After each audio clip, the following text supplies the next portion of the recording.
He took a photo of the rear of the truck, and there was a slight gap in the door, and he happened to see a set of eyes looking at him as he took that photo. And then he knew we had more problems than just the accident.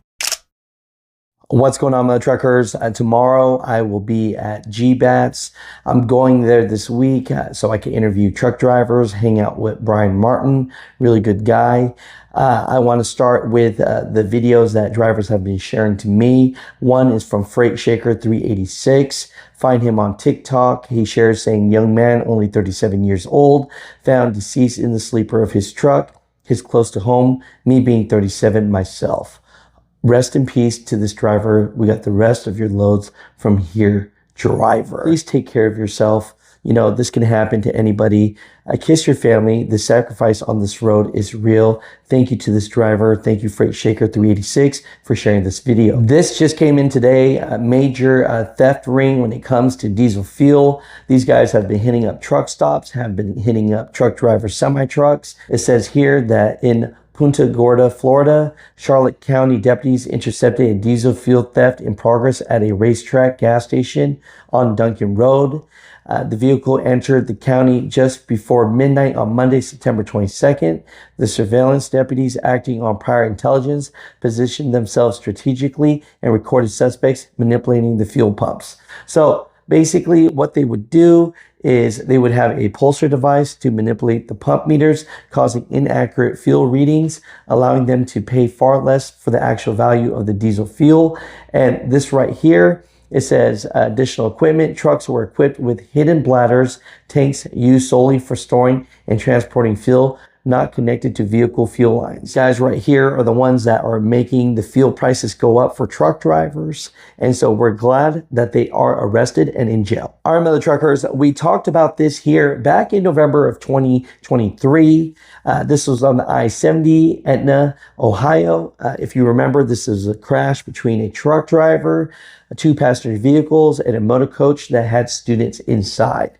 Now, from that, 3 people did pass away from the passenger vehicles, and 3 young kids did pass away in the motor coach. You know, it was definitely super sad. It was a chain reaction. And at the end, they finally stated, after everything, that the truck driver was at fault, and said it was because the truck driver's inattention and lack of in-vehicle driver monitoring systems. So they believe that because there weren't monitoring systems on the truck, this led to this. And so the NTSB actually wants to issue 8 new safety recommendations.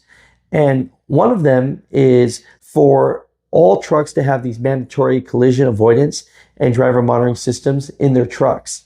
And I have to say that how many of you have had these sensors on your truck, and when you're driving, there's nothing in front of you, but it just jerks you just like that, you know? I'm not saying that this driver is in the right and shouldn't be punished for what he did. I just am saying, is this another excuse to put more systems and sensors and make it mandatory for truck drivers, when I know as of now, the equipment and the sensors aren't that great?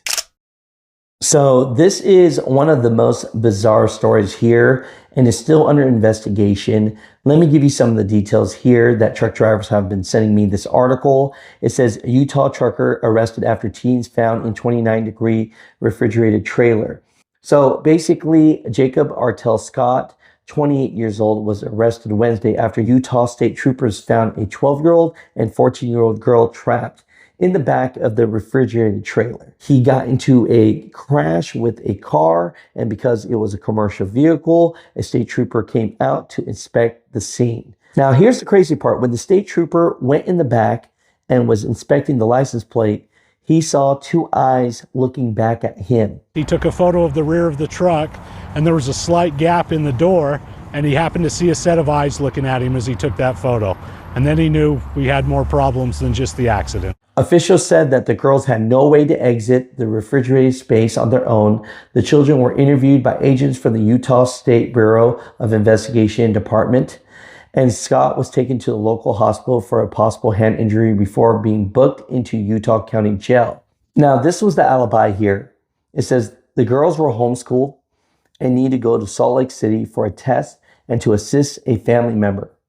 And so this is a 2-hour drive from Huntington to Linden.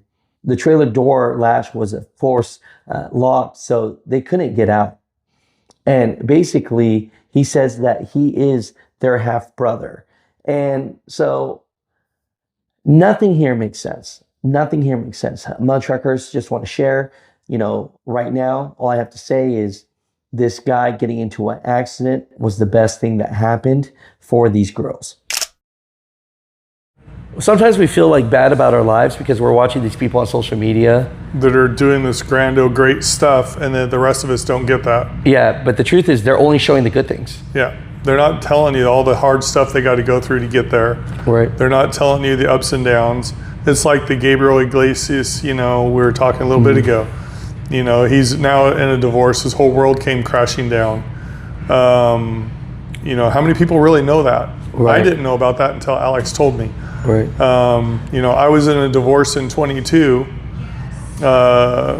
literally in February, quickest divorce I ever heard of. We filed for divorce on February 11th, and that was a Friday. Come Friday the 14th, the judge literally came in the office, signed the paperwork at noon, and even wrote the time.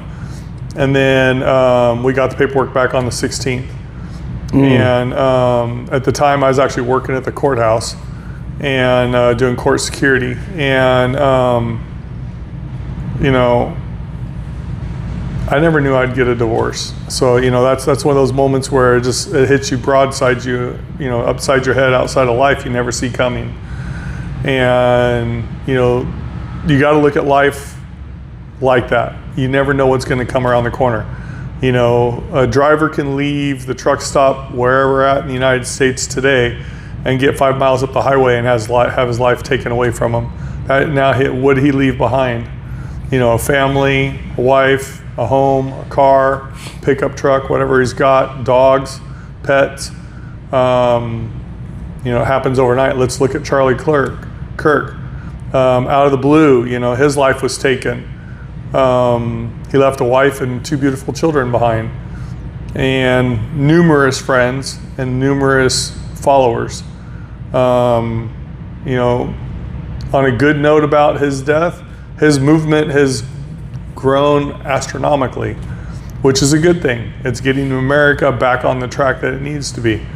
So that we can't thank anybody but Charlie for. And I'm grateful for that. I'm sorry to see that it took him losing his life to get it, because he was working for all this ahead of time.